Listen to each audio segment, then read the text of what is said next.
Okay, I think we can start whenever we're ready. All right, call meeting to order at 5:30. Chair notes that everyone's present. Jim, turn your microphone on. Oh, okay. All right, we called the order at 5:30 PM, 17:30 hours for those on 24-hour clock. And chair notes that all are present. We have the agenda. Again, it is the election commissioner meeting, not the Board of Election Commissioners meeting, as it states at the top of the agenda. Okay, old business. We had the minutes. Now, as I read the minutes, I recall that this was last time, that we voted to accept the minutes, and 2A, vote to accept minutes from previous meeting. It was as amended, because there were a couple of amendments in there. And I don't know if I haven't seen the actual minutes that were posted. Keep track of everything.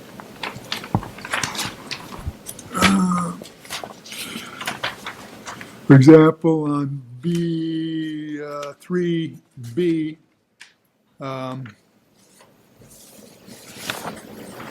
it's talking about the Plan E form of municipal government. My response was that I didn't intend to imply that we had the authority to do anything, but just that we work for the city manager and the city council, and that since we're the election commission, we're charged with having fair, what is our charge? We're having fair elections. It actually, somewhere I printed this. We're charged with managing and conducting all municipal, state, and federal elections, that we probably should have some involvement in it. What the involvement is, I don't know. Of course, that's up to the council and the mayor, not the mayor, the council and the city manager. So that was as amended, I believe. Was there anything else? Okay. So, I don't know, do we change that to say that we voted to accept the minutes as amended from prior meeting? Yeah. If you're referring to the February meeting, I believe. March. Oh, the March. They were slightly amended. Okay. So, and we voted to approve them as amended. So, Right. So to accept these minutes as amended, it would be a motion to accept the minutes as amended. yes. Okay, now old business and new business. Some of these new businesses really are old businesses. Go ahead. Yeah. Did you have we voted to accept these minutes? We vote to accept the minutes. Anyone? We do. Okay. I do. Okay. All in So favor? motion to accept All minutes in favor? by Bev Anthus, seconded by Mark Patton. All in favor, indicated as so. Okay.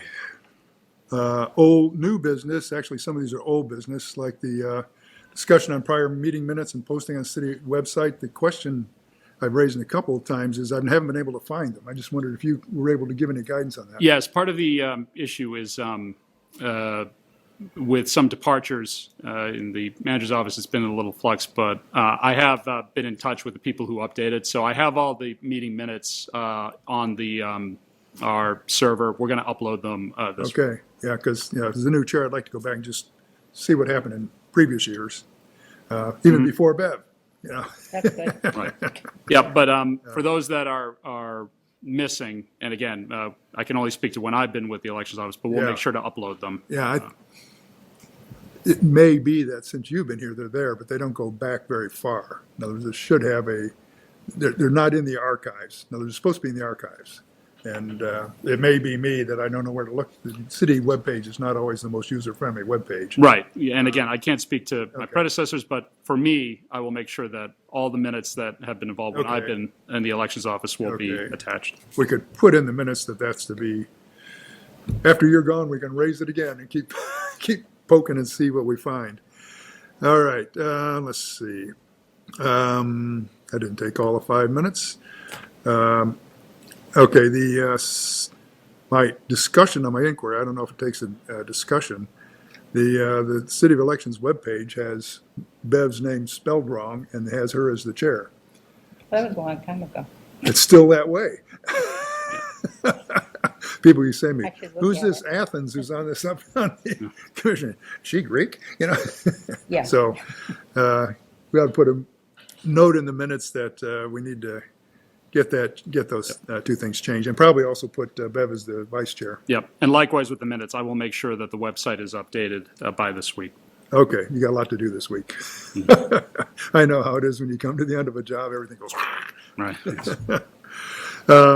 The discussion on Reprisington updating of polling places, we actually brought that up last time also, but that's something we probably ought to get on top of. I read your what you distributed to us, but Yep. And I'd like to give you an update on that. good. Okay, That's why I suggested a discussion on it.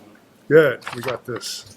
I couldn't find this on the webpage either. And for good reason, because this is It's not still there. in flux. Right. Okay. So by way of update, and I will try to be as succinct as possible.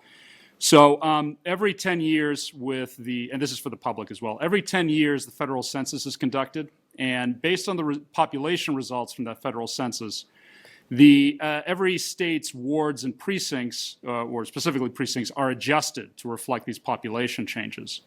Now, because of COVID-19, because of the pandemic, the release of the Federal Census data was delayed. And as a result, this reprecincting process, which normally takes a year or two, has been both delayed and sort of accelerated as a result. So the census data has been released, and the Secretary of State's office has been working with communities to try to adjust our wards and precincts.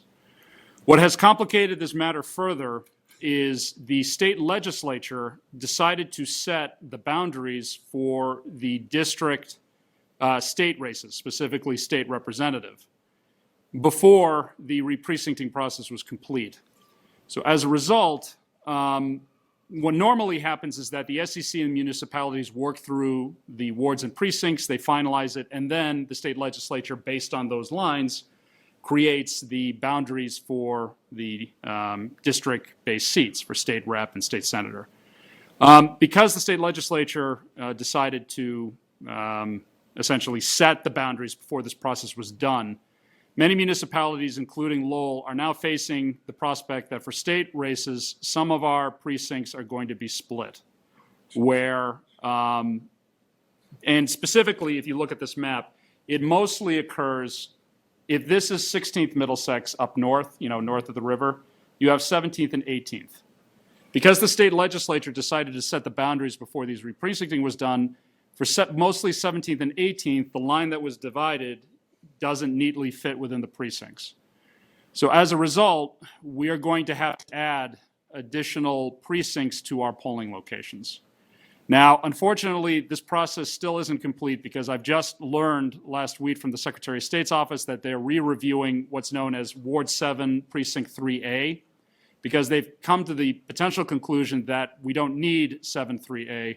So as a result, that could just be eliminated and just form 7-3.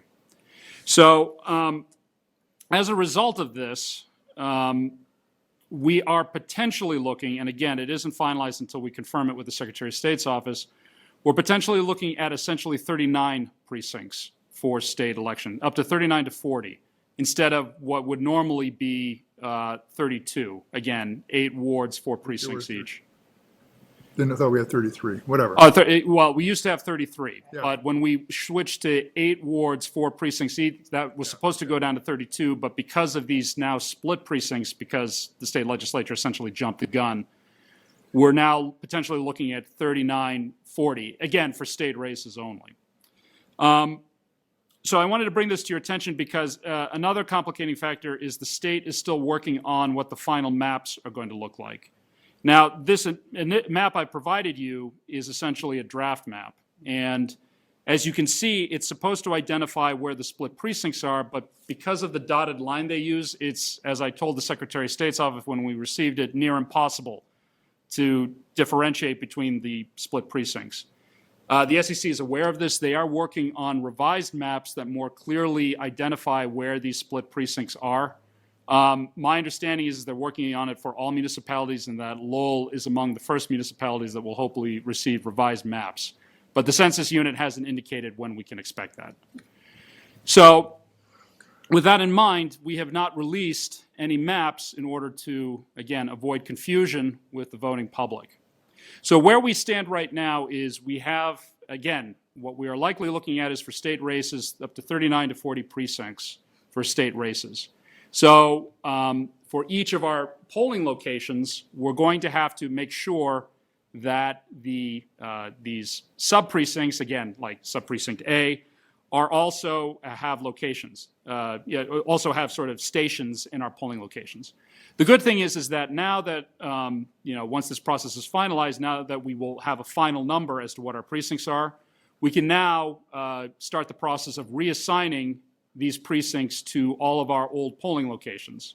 So again, we won't, hopefully we don't need to consolidate like we did last year.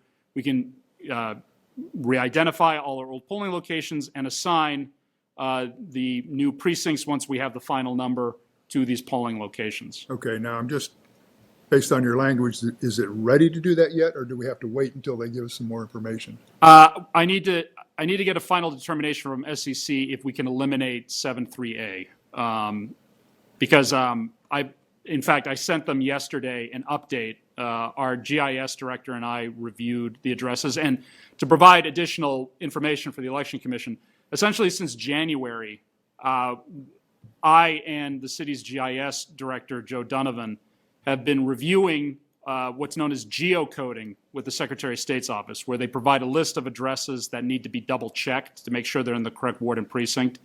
And then we have to go through these addresses with the state's tax assessor records and GIS system to make sure that they're actually in the right location.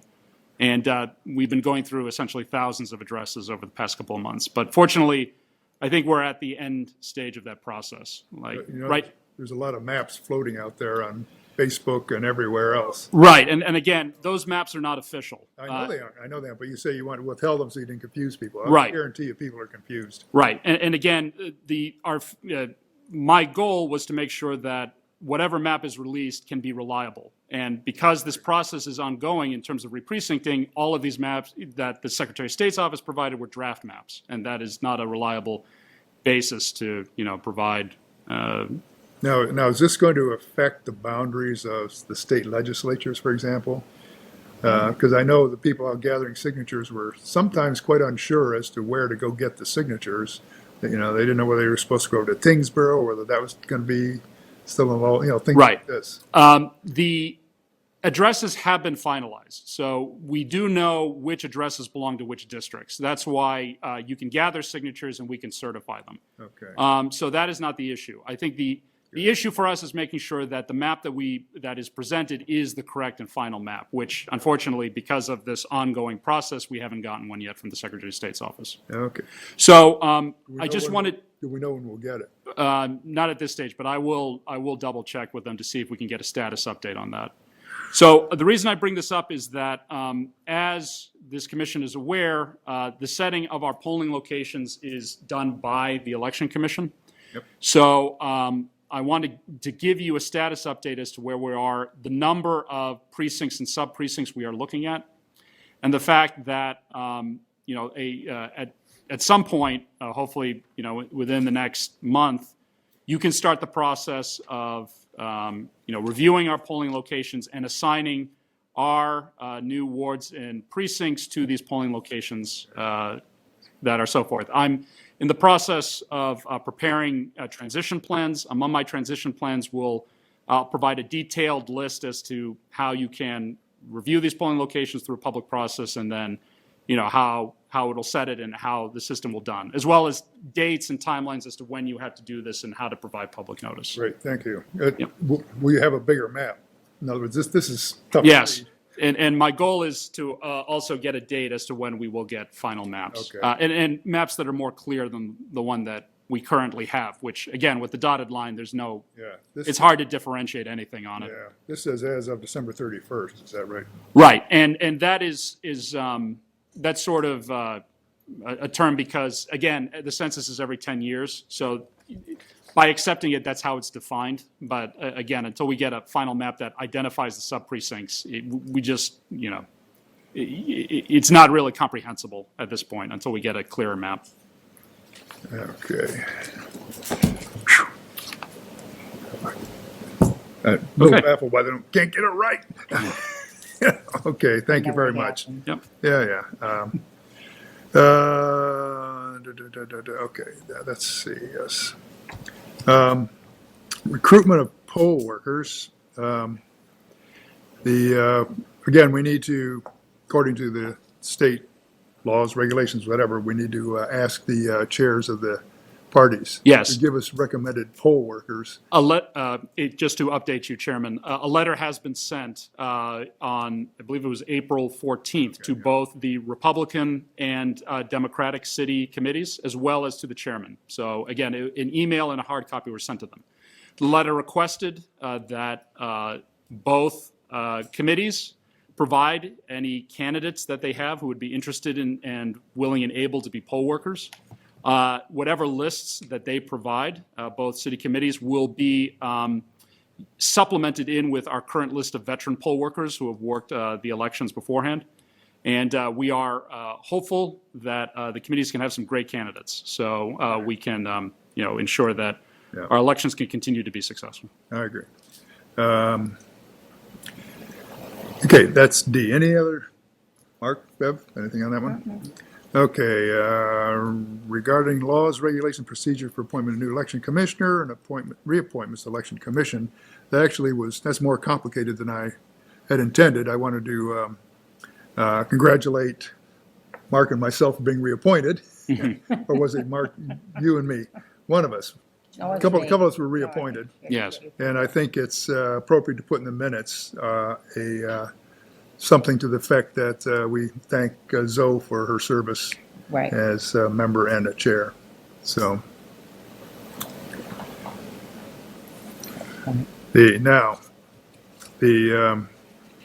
appointment for a new election commissioner, I understand it's basically the same procedure as finding poll workers.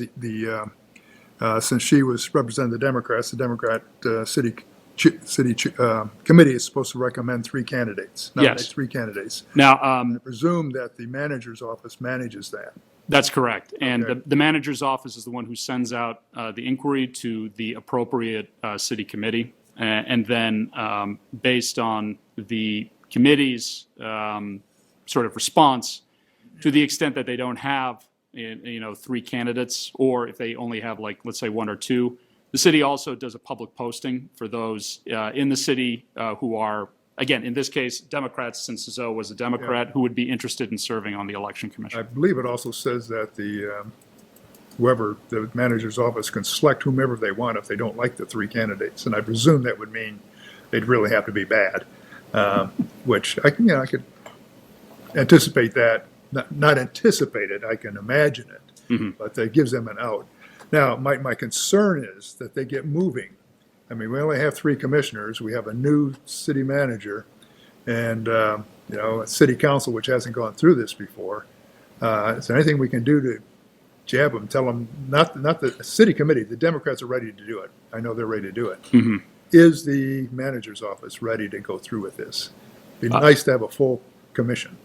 I can't speak for the manager's office, and obviously under state law, the manager's office is the Right. appointing authority with the approval of the city council. So, But what'd take 4 months to get Mark or 6 months to get Mark on the commission? And in the meantime, we went through that whole Dominic Lay thing with only three commissioners. So we got a lot on our plate I would like to do with four commissioners rather than three. So, all right, well, I know you're in a position you can't go up and tell him he's got to do it. But, but when he's getting briefed by whoever, I mean, there's so many people left, I don't know who's going to be left to brief him, but by whoever they might say, get a new commissioner. Appoint, delegate it to someone. So, right. Okay. So that was my concern, that we get it done. All right. Anything else? You guys, Mark, Bev? No. Okay.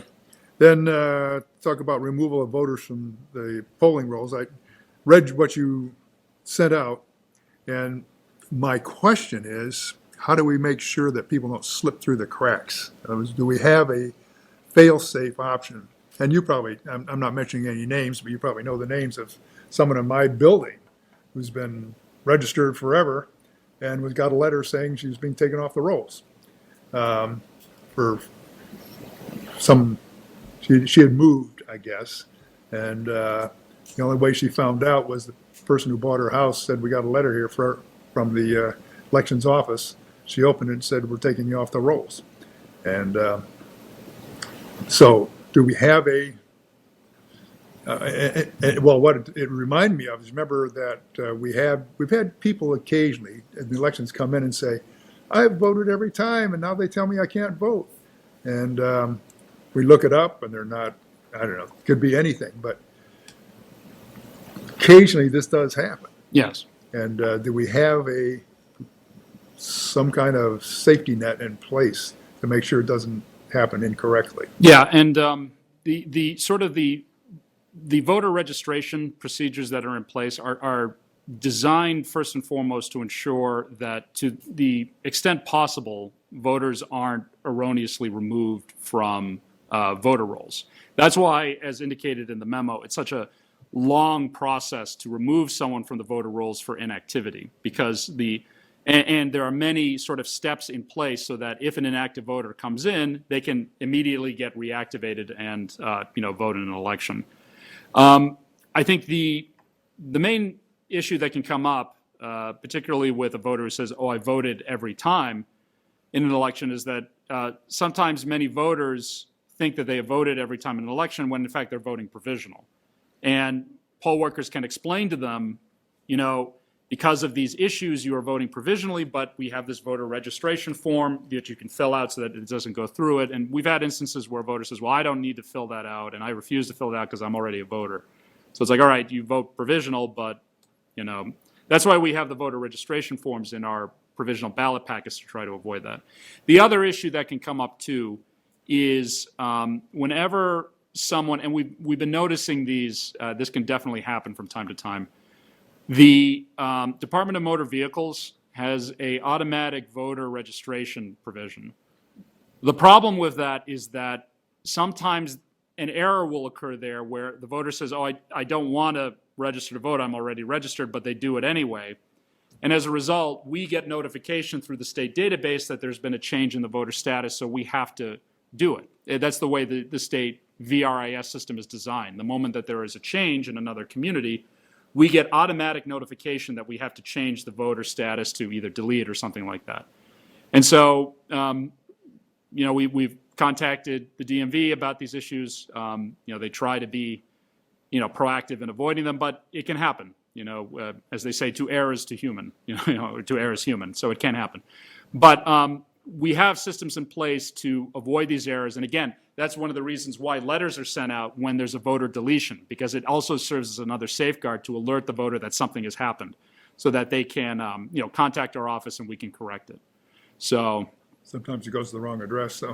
yeah, and unfortunately, we do the best we can with the systems that we're permitted to under state law. But those are some of the safeguards that are in place to try to protect. Sometimes the RMV doesn't ask you. I mean, Right. when I got my license, I got a notice, I don't know, a month later that I'd been registered to vote. Right. I said, oh, yeah? Yeah, and unfortunately, that can happen with the DMV experience. So. So, Anything can happen. I'm sorry, ma'am. Did you register to speak at this meeting? Would you wish to speak at this meeting? I just had an experience that I went through. Well, it's up to the commissioners. Would you like? I'm sorry. What's your name, ma'am? Sandy Murphy. Would you like like Sandy? to say something? Yes. Okay, Sandy. Before you do, let me get a microphone. Bev's not using hers. Here, Sandy. If you please identify yourself, state your name and your address, and then you can speak. Sandra McNamara, President, Centerville Community Coalition. I live on Beaulieu Street. Go ahead. And when you talk about the RMV, I happened to get a notice of a person that went to RMV and got a license and registered to become a voter without my knowledge. Didn't even know who this kid was. So I came down here to you guys to say, this guy, he never lived at my house, so I don't know why he's registered to vote. And then to find out that he happened to go out with my tenant and then went to prison. So the tenant needed to get his finances in order and needed him to be a registered voter in Lowell. And they did it all through the RMV, and I could do nothing. Even to this day, he's registered at my address. Yeah, and again, we can investigate these matters, ma'am. If you can contact our office, we can look into it. Oh, definitely, because I already came to your office right away with the paperwork that I had gotten, you Okay. know. Yeah, it may have been before my time, but again, if you feel free to come into our office, we can review it, and you know, to the extent an investigation is warranted, we can do that. So, Sure, excellent, thank you. you're welcome. Okay. Anything else on F? Mark, Bev? Okay, G is actually two items. There were two on the original agenda, but two on here. One is the direct election of the City of Lowell mayor, and that's actually on the back burner. As I told you last time, I wrote up a paper that we couldn't discuss because it wasn't on the agenda, and I had put it on the agenda in case we could, but I've seen the mayor, and he says he's giving it to the subcommittee on elections. And Yeah. it's not appropriate for us to talk about it until they've said something. Right, and that's why I indicated in my memo, Jim, I wanted to add to the memo what the city council is doing right now, both in terms of the fact that there is special legislation that is potentially pending, and that the elections subcommittee of the city council is also engaged in analysis and discussion on this issue. Yeah. So certainly, if members of the election commission want to go before the subcommittee, that's certainly your prerogative. But again, the exclusive authority relative to these issues Oh, yeah. rests with the city council. Yeah, we have no authority, but I guess my approach was, instead of going out and hiring a $30,000 consultant, they ought to use the people they have on hand, initially anyway, in case we can't handle it. So, but that's in their hands now. So this really not appropriate for our agenda today. And the other is fulfilling of vacancies in city council school committee. And I didn't even think of this, but Richard House blog had a fairly long discussion on that. I don't know if you saw that. That now that we have districts, as we know, the way things work now and has worked in the past is if somebody resigned from the council, then the one with the next largest number of votes moved up. And same with the school committee. And that's how we got into the Dominic Lay thing. And but now if there's only two in each district, then theoretically the way it works now is the second person automatically gets in. But that person may not be around. Give an example with state senator, for example, when Ed Kennedy ran and John McDonnell ran against him. Well, if for some reason Kennedy resigned, McDonnell had moved to New Hampshire. So he wasn't even eligible to move up. And there it is. And I'm not sure that the law addresses that. It may in terms of state elections, but it's an issue that is out there. Again, it's not one that we can pick up on our own and run with it, but it's going to come up. Yeah. We're still in court, you know. That issue has not been resolved. Yeah. Yeah. Probably never will. And that's why, as noted in my memo too, that's why there's a home rule petition that's currently pending with the state legislature. That's HD 4315. That would allow the city council and the school committee to fill a vacancy via joint session after a public application process, should no candidate exist, meaning that next highest vote getter in a race. So again, that is pending before the state legislature. And again, changes such as that are Like the map, right? right. Yeah. But changes like that are within the purview of the city council. That's why it's being done through the special legislative process. Okay. So You're right. That's correct. I just thought as the election commission, we ought to at least be aware of that, and because it could, sometimes things pop up that we get involved in that that's Right. okay. Anything else on G, you guys? H, that was primarily Zoe's issue. Is anybody still interested in pushing for more money? You can say yes. You can say yes. No, I just think that, I mean, correct me if I'm wrong, but I think every single commissioner throughout the city gets the same amount of money. I That, think it's just us. that is correct. I believe that every board and commissioner gets the same stipend. And again, any changes in pay would be up to the city council. Yeah, So, so, It doesn't even come to our No. no. Right. Yeah, I put, committee. yeah, I put that on before Zoe resigned. Okay. So, Hmm. uh, That's oh, incidentally, that reminds me too, you have a copy of her resignation letter, right? Yeah.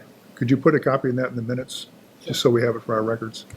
So, okay, then the 10th I'm also the incoming president of the Rotary in Lowell, and we're having a big bash on the 10th from 4 to 6. And we can either reschedule the meeting, or I can miss it and Bev can run it with 2 people. The two people, I don't think that's. But since it's only 2 weeks away, Have lots of fun. Yeah, we Yeah, will, you're we good. will. it may be, We'll have a party. we don't have a We'll have budget. Party. yeah, I would suggest that if you do, put it off. if you do hold a meeting with just 2 members, I'd avoid anything dispositive, as you can, The red lights will be. right, right. So, but given that it's only 2 weeks away, Yeah. perhaps we ought to slip it a week if that's all right with you guys. That's fine. Okay, so we'll meet on the 17th.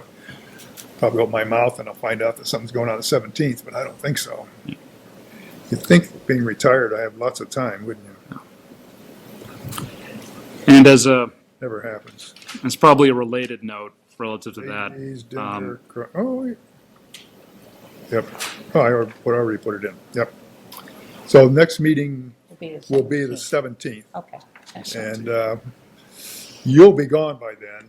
Yes, so, I'll, as the chair, I'll have to kind of take the initiative to make sure we get it scheduled and things, unless they put somebody in there right away. right, I will work on seeing if there's a contact relative to, my transition. But yes, I will not be with the city of Lowell after May 6th, so. Okay. And, which means you won't do anything, and for which I totally understand. Well, I will ensure that, our transition plans are in place so that you will be, as the commissioners are aware of, important dates relative to setting our polling locations and Yep. things such of that nature. Yeah, so for the That's next meeting, we have possibly working on the map, looking at the map and the polling locations. That's the biggie there. And then they're not going to hire somebody to replace you in the meantime. I mean, it's going to take a while. There's just too many vacancies up there. So they may have an interim in there to fill in for you, but they're not going to hire somebody permanently. But as somebody who's not familiar with the process, why we're going to have to kind of break in her or him as to what the commission does. Are there other things, folks? Right now. I would just Too. note for the record, and again, since this will be my last election commission meeting, it has been an honor and a pleasure to have served with all of you and to have ensured that our elections have been a success in my time here with the elections office. I want to thank you for your work, and from a personal point of view, I might have been a pain in the rear for you sometimes, but it's never been personal. Oh, I've certainly. always respected you personally and, what you know and what you're able to do. So, and I'm sorry to see you leave, and I know you'll do well when you get to Cambridge. Thank you. And I wish the election commissioners all the best in the Great. future. And she says there's lots of good restaurants there. Well, you're not moving there, though. You're just working there, right? Yeah, I'm working in Cambridge. Okay, but you're not going to live in Cambridge, are you? No, you don't have to go shopping. I know, but I'm just, he's going out to They don't dinner. have those rules in Cambridge. But if he's going out to dinner, he doesn't hang around Cambridge till 10 o'clock at night, and not go home that late. Come on. Nice. Yeah, okay. If there's nothing else? Motion anything to else, adjourn? Mark? Bev? Second. Okay. Okay, motion to adjourn Without by- exception, it is so ordered. Motion to adjourn by Mark Patton, seconded by Bev. All in favor. This meeting is adjourned at 6:05 PM.